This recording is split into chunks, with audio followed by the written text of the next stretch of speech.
I still remember the exact moment the room went silent. It wasn't the kind of silence that follows a beautiful speech or a sweet first dance. No, it was the kind that slaps you across the face and dares you to cry in public. At my brother Liam's wedding, I began, my voice steady but my chest still tight. His bride stood on stage and called me a pathetic single mom, and the whole room laughed. But that wasn't the worst part. The worst part was when my own mother, my mother Lou, leaned into her champagne glass and said loud enough for the microphone to catch it, "She's like a discount model with a scratched label." And just like that, they all laughed harder. Every guest. Every fork paused midair. Every chuckle that started small and grew into cackles that wrapped around my throat like a scarf made of shame. I sat there, frozen. I could feel the blood rush to my cheeks, my ears ringing. My hands trembled slightly as I reached for my glass of water but couldn't lift it without spilling. I clenched my fingers into fists instead, hoping no one noticed how badly I was shaking. My eyes instinctively darted to Liam, my baby brother. He was up at the head table, looking down into his lap. His face was blank, but his jaw twitched. His eyes flickered toward me once, just once, and then away like he couldn't bear to look. That tiny flicker of guilt in his eyes, it gutted me. I felt like I was 8 years old again, standing behind the garage where the neighborhood girls used to whisper about how weird I was, how poor my clothes looked.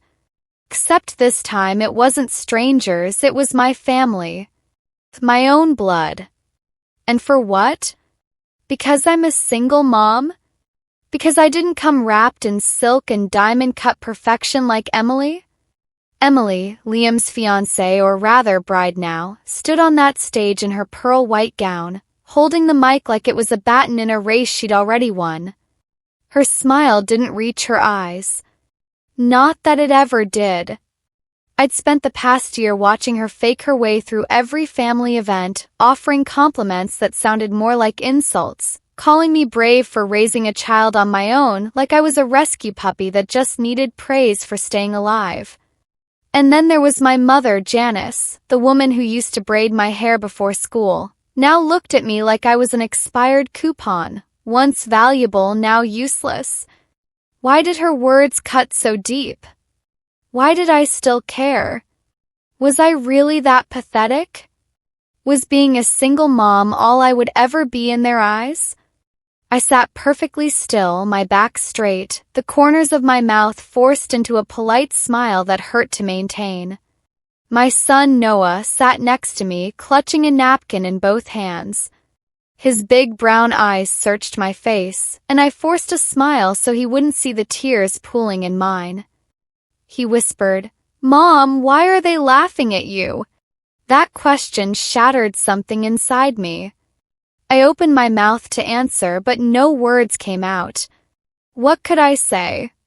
That sometimes people who are supposed to love you the most are the first to throw you under the bus? I wanted to leave. Just walk out, grab Noah's hand, and never look back. But before I could even push my chair back, Noah did something I'll never forget. He stood up. Just like that. No hesitation, just a quiet strength that didn't match his 9 years. And then he started walking toward the stage. I should have known that wedding wasn't going to be easy for me. Even before Emily's insult, before my mother's cruel little joke, before the laughter, I had already spent the whole day pretending I belonged there, pretending I was someone they could be proud of. Started that morning, standing in front of my mirror, trying to zip up a dress I bought on clearance. It was a little too tight, a little too formal, but I needed something that didn't scream single mom trying too hard. I tugged at the fabric, turned side to side, and told myself it looked okay. Noah walked in while I was checking my makeup. "You look like a movie star," he said, eyes wide. I smiled, even though I didn't believe him. "Thanks, baby," I said, brushing his hair down gently. "You're my favorite hype man." I remember the drive to the venue, Noah humming in the back seat, asking if Uncle Liam was nervous. I laughed and said, "Probably. Weddings are scary." I didn't say what I was really thinking. Family is scarier. Liam and I were close once. He's 5 years younger than me, and I practically helped raise him when our dad left. I used to help him with homework, cover for him when he snuck out, and hold his hand during thunderstorms. For years, it felt like it was just the two of us against the world. But that changed when he met Emily. She was polished, poised, the kind of woman who walks into a room and makes you feel like you need to apologize for existing. I tried to be kind when he introduced us. I really did. But she made it clear from day one I wasn't her type of people. She once told me at a family dinner, "It's so inspiring that you're doing this all on your own," in that tone people use when they want you to know they're above you but pretending not to be. My mom loved her immediately. I could see it in the way she leaned in when Emily talked, how she laughed at every story, even the boring ones. Janice had never looked at me that way. With me, she was always stiff, judgmental, like I was a reminder of all the things she didn't want to see in herself. I used to think I was just being sensitive. That wedding proved otherwise. The venue was beautiful. White roses everywhere, soft violin music floating in the air, candlelight flickering off gold-rimmed glasses. Everyone was dressed like they'd stepped out of a magazine. And then there was me, trying not to wrinkle my dress every time I sat down, adjusting the one pair of heels I owned, praying Noah wouldn't spill anything on his little shirt and tie. He looked so proud, though. "Do I look grown up?" he asked, adjusting his collar. "You look like the man of the hour," I told him. And I meant it. As the night went on, I smiled, nodded, made small talk. I laughed at jokes I didn't find funny. I held my head high, even when I caught a few glances from Emily's friends. I was surviving. Until that mic moment happened. And everything I had held together, my composure, my pride, my years of pretending, came crashing down. The laughter felt like daggers. And in that moment, I saw something in Noah's eyes that changed everything. Not fear. Not confusion. But protection. He wasn't going to let them laugh at me, not without saying something. So he stood up and walked toward the stage. And I just sat there, holding my breath. My heart dropped as I watched Noah walk toward the stage. First, I thought he was just confused, maybe going to get a napkin or follow the sound of the music or, God, I don't even know. I hoped he'd just come back to the table. That this whole moment would pass. That somehow I could melt into my chair and pretend I hadn't just been humiliated in front of 100 people. But he kept walking, slow, purposeful, each little step tapping across the glossy wood floor like a countdown I couldn't stop. People started to notice. A few turned in their seats. Someone whispered, "Is that her kid?" I could feel every stare slicing across my skin. I stood up, halfway, reaching out like maybe I could call him back without making a scene. "Noah," I hissed, my voice tight, barely audible. "Come back here." But he didn't even glance back. Just climbed the 2 steps onto the stage where Emily had been moments ago, her bouquet now resting on the edge of the table like a trophy she hadn't earned. The DJ leaned down, trying to nudge him gently. "Hey, buddy, this isn't." But Liam raised a hand from his seat and said, "Let him speak." That caught everyone's attention. My baby, my sweet, awkward, Minecraft-obsessed 9-year-old now stood in front of a microphone, both hands gripping the stand like it was keeping him grounded. He looked so small, dwarfed by the tall white roses behind him, but something about the way he held himself made him look 10 feet tall to me. The room quieted. Even Janice put down her champagne flute. Even Emily, who had been busy fake laughing at something one of her bridesmaids whispered, turned slowly, her face stiffening. And then he spoke. "I know something about the bride," he said. Just like that. No shaking, no stammering. My heart pounded so hard I could barely hear the silence in the room.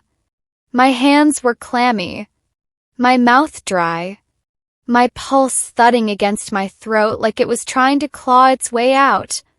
"Please don't say anything embarrassing," I begged internally. "Please don't say something he'll regret. Please don't make this worse." But something in his voice, calm, clear, honest, made the whole room freeze. Emily's smile twitched. She leaned forward, eyebrows raised. "What are you talking about, sweetheart?" she asked sweetly. But there was a tightness in her voice now. A crack in the porcelain. Noah ignored her.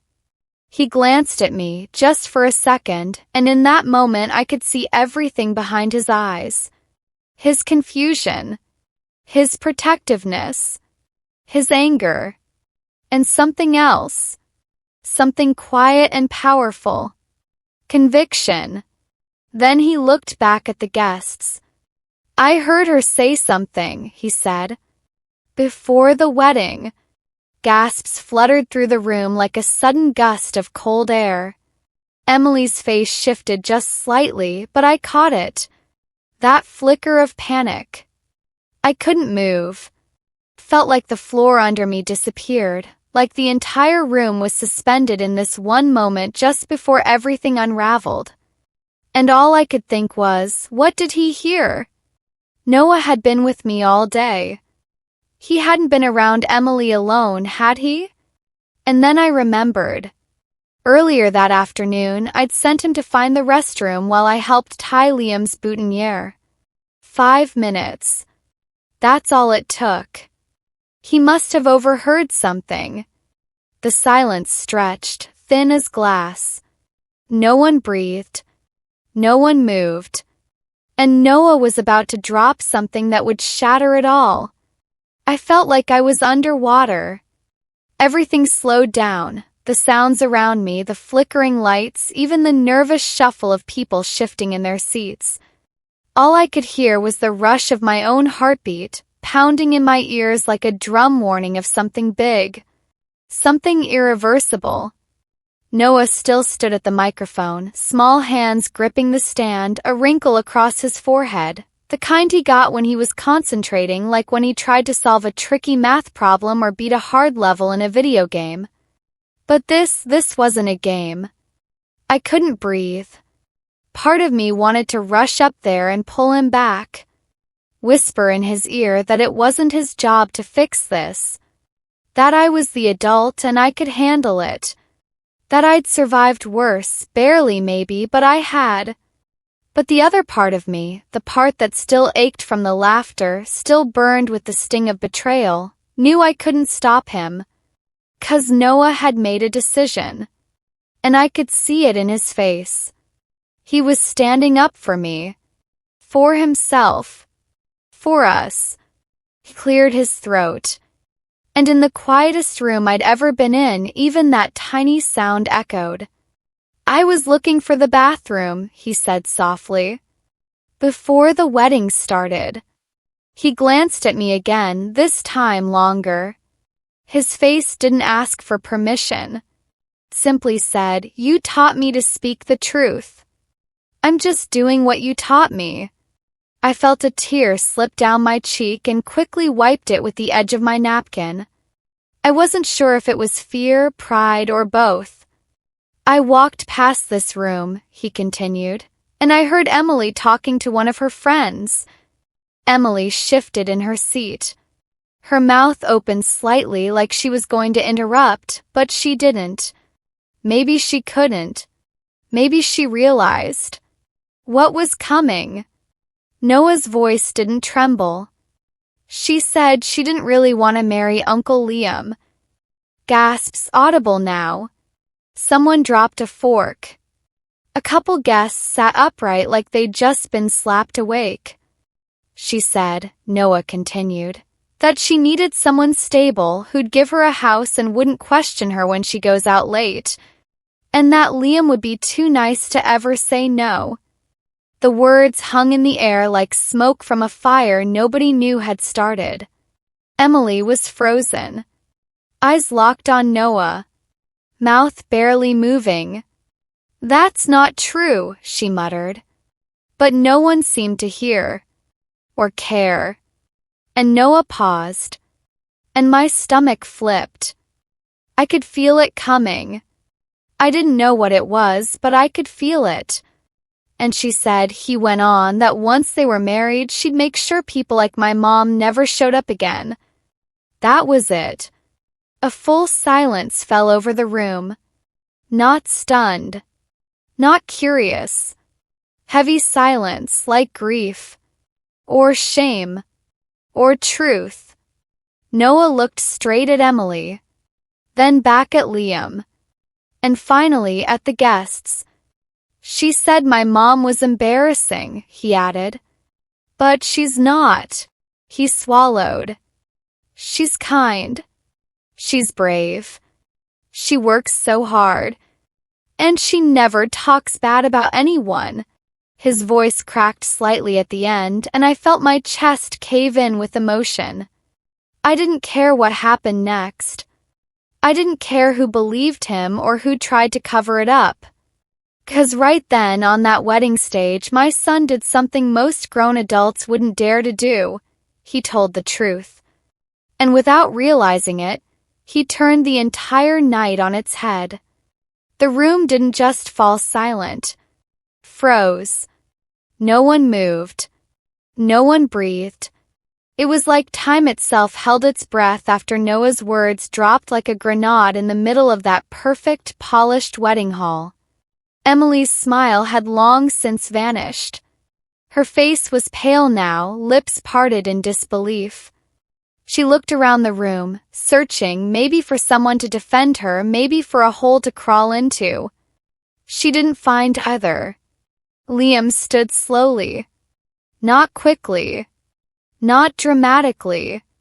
Just like a man trying to steady himself in a storm he didn't see coming. Noah, he said, voice tight. Can you come here, bud? Noah nodded, calm as ever, and walked toward him.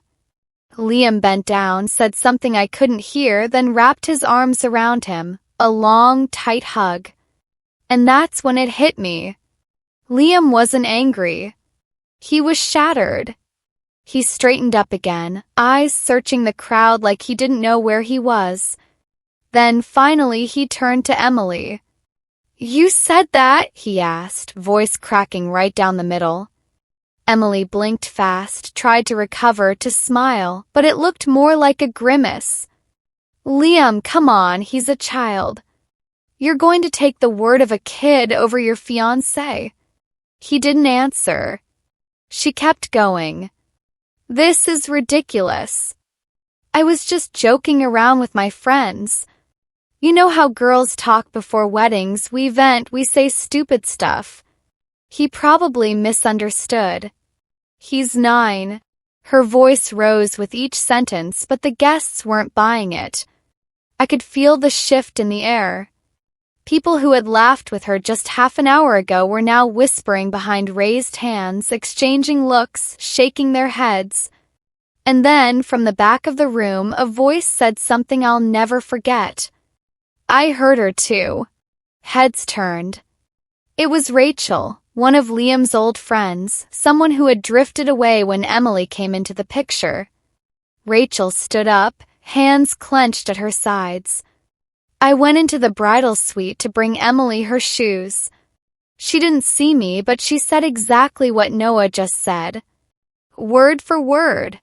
The air cracked open. Emily's face twisted, caught between rage and panic. Oh my God, are you all seriously doing this to me on my wedding night? But she was the only one talking now. Liam looked devastated. Like someone had yanked the floor out from under him and he was still falling, still trying to find his footing. I asked you so many times, he whispered to Emily.